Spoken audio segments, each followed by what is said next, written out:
coming in, they're off. They race away just over 2 circuits here. 21 fences they'll have to jump. 1 in the home straight to begin with. Blue and white Frodon, the red and black Ahoy Senor are the leading pair. Ahoy Senor touching down just in front. Behind that duo is favourite Protectorate, running in 3rd place in the early strides of the race. The white jacket, the blue cap. And then Deuce Up is nearest the grandstand side.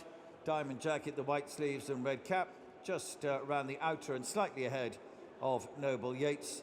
And between them, the spotted red spots of Sounds Russian, maybe fractionally the back marker as they run away then to the far side of the course and settle down in this Paddy Power Cotswold Chase. Number 2 coming up is a plain fence. Red jacket, Ahoy Senor, and Derek Fox over it by 2 or 3 lengths now. Frodon, blue and white colours for Bryony Frost, runs in 2nd place. The 3rd coming up is the water jump for the first time. Dusart, widest on the course, plain white sleeves for James Bowen. Protectorate, white jacket and blue cap for Harry Skelton. They run to 4, which is the first of the open ditches. There'll be numbers 4, 6, 14 and 16 on the way round. First of them, Noble Yeats, the orange sleeve jacket for Sean Bowen, is just at the back of the field. They run then to 5, another plain fence, and we have a change in leader. Frodon won the race 2019, has moved through to take it up and goes to lead by a couple of lengths. Ahoy Senor, red colours, already the winner of the Best Turned Out award, is running in 2nd place as they come to another open ditch, fence number 6. Then the favourite Protectorate, white with a blue cap. He was rather out-jumped there by Sounds Russian. Sean Quinlan, the light blue jacket, red spots. He jumped him off in last position. He's already jumped his way through into 3rd. Noble Yeats is in 5th as they come to fence number 7. And Dusart, Diamonds just at the rear of the field. 8 coming up as they begin this swing back towards the home straight. And at this stage of the race, there's about 8 lengths, I guess, first to last. But it's Frodon, 19 wins to his career already so far. Goes on, bowling along in front now, took it up after a couple of fences, moved into a 3 or 4 length advantage. You run downhill now towards fence number 9 with a good lead. Ahoy Senor in 2nd. Protectorate, Harry Skelton going the shortest way, hugging the inner of the course all the time. Sounds Russian in the spots is next to him. Dusart is the one widest on the course. Noble Yeats, the Grand National winner, just at the rear of the field. Frodon gave that one plenty of daylight as he heads on towards the home turn, and a run down the straight again, where this circuit they'll have 2 fences to take. There'll be numbers 10 and 11. So these 6 runners won 44 races between them so far, and not far short of £2.5 million. The vast majority of that are the earnings of Frodon, the senior runner here, 11-year-old. All of his rivals are 8, and Frodon comes then towards this first of the 2 plain fences in the straight. Couple of length advantage. The others look to be a little bit closer to him now. In red and black, Ahoy Senor, the spotted jacket of Sounds Russian. Protectorate continues to travel strongly a length off those. Will take it just about in 4th position, narrowly ahead of Noble Yeats, as they have now 1 circuit remaining. And at 2 lengths behind those, Dusart is the back marker. Well, now only 6 lengths maybe between first and last here. Frodon and Bryony Frost allow the others to get a little bit closer, maybe as they take a slight breather as they run away to the far side. Ahoy Senor, Derek Fox, led in the early strides of the race, run in 2nd place subsequently, being joined almost though by Sounds Russian, Sean Quinlan. Then a length behind those, the top 2 in the market, white, blue and red Protectorate and Harry Skelton. Brown and orange, Noble Yeats and Sean Bowen, and Dusart and James Bowen continue to be wider of those, about a length and a half behind them, as they take the one before the water, and Dusart was a little slower than his rivals there. 13 coming up. Water jump for the 2nd and final time. Frodon continues to have the advantage. Ahoy Senor and Sounds Russian, very little between those in 2nd and 3rd places. Protectorate is next, 2 lengths off those is Noble Yeats, and Dusart is beginning to be 5 or 6 lengths behind the others. Now 14, another open ditch. Frodon over it okay. Dusart very deliberate at the back there, 10 lengths behind the other quintet. But Sounds Russian is coming through now to try and join Frodon in front. In fact, he lands level there. Dusart continues, but he's way behind and jumping slowly. Protectorate has just taken third position from Ahoy Senor. Noble Yeats is in company with those, and they come then to the fourth and final one of the open ditches.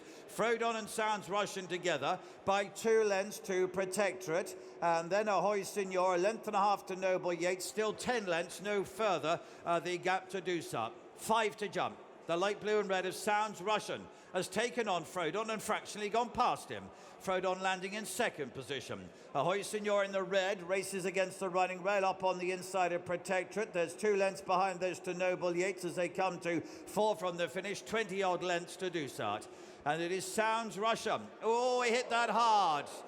Got away with it though, landed by 2 lengths as he runs downhill now. Dusart was pulled up before jumping the 4th last, and it Sounds Russian. He's committed well from home on this. Frodon in second, moving off the rails. Protectorate is now beginning to make progress in third. Ahoy Senor behind those. Noble Yeats, the last of the 5, still going. Again, Sounds Russian wasn't very high, but he got over the 3rd last safely enough and heads to the home turn. Protectorate running in second place. He's within striking distance, 2 lengths behind. Noble Yeats is beginning to stay on. He's moved past Frodon to take 4th. Ahoy Senor is still in 3rd. And it Sounds Russian now with Ahoy Senor moving through into second place. Protectorate's on the left. The orange sleeves, Noble Yeats is still closing. Sounds Russian at the 2nd last. Ahoy Senor has joined him though. And it's this pair who head down towards the final fence. Noble Yeats has moved into 3rd position at the final fence. Ahoy Senor just in front, but Sounds Russian is still there battling away. It'll be this pair to fight it out.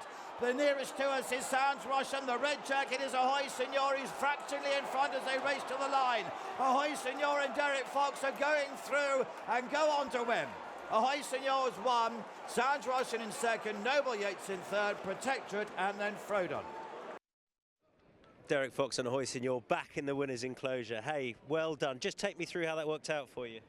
Yeah, no, he was always travelling fairly well. He made a couple of little mistakes down the back, but just for a brief moment coming down the hill, he was just had to scrub him along. But no, he was always felt from the home bend he was always going to win. So he's just a very talented horse, and no, I feel very lucky to be riding him.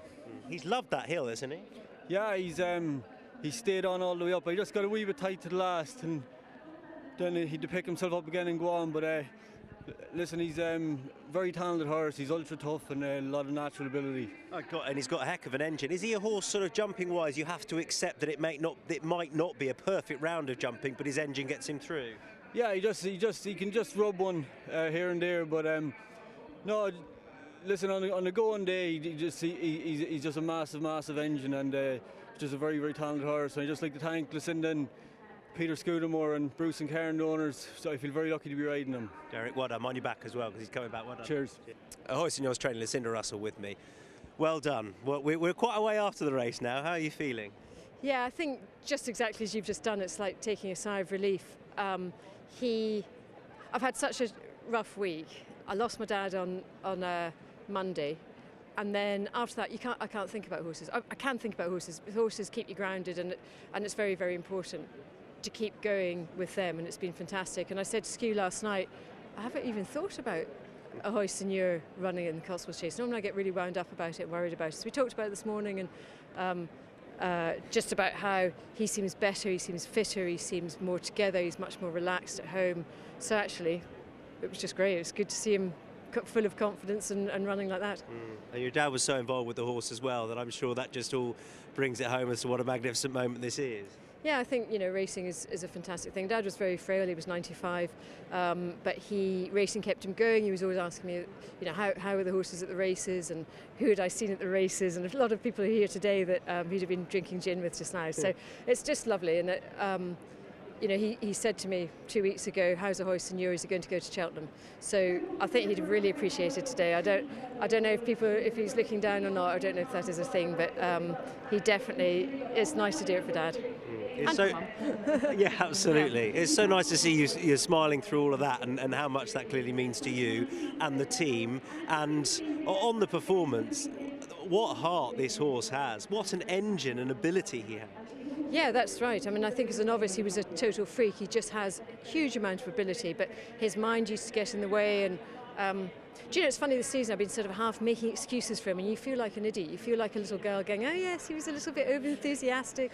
And I hate that sort of image of me, but actually I know the horse and I know that he was too enthusiastic. It was all too much for him. It was too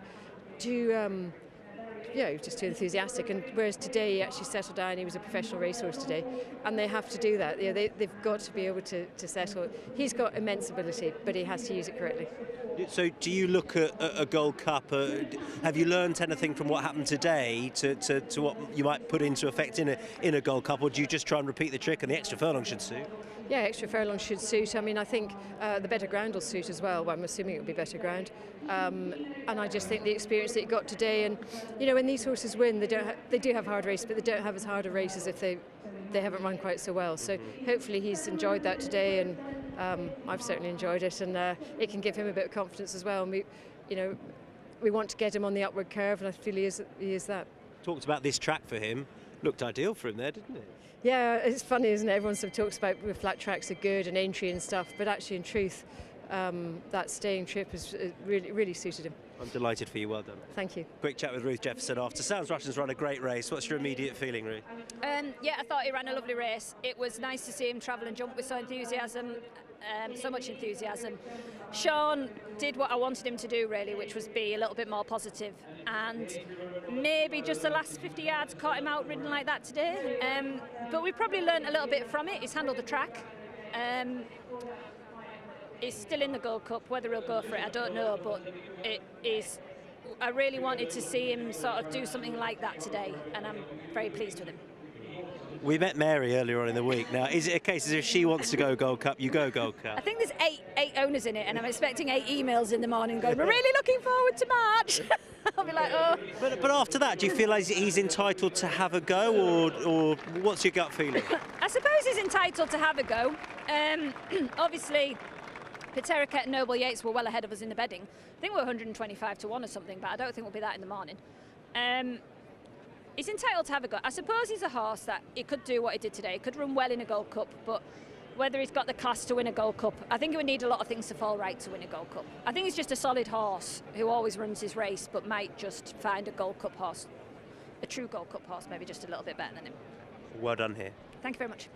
Subscribe to Racing TV's YouTube channel now to watch more great races like this.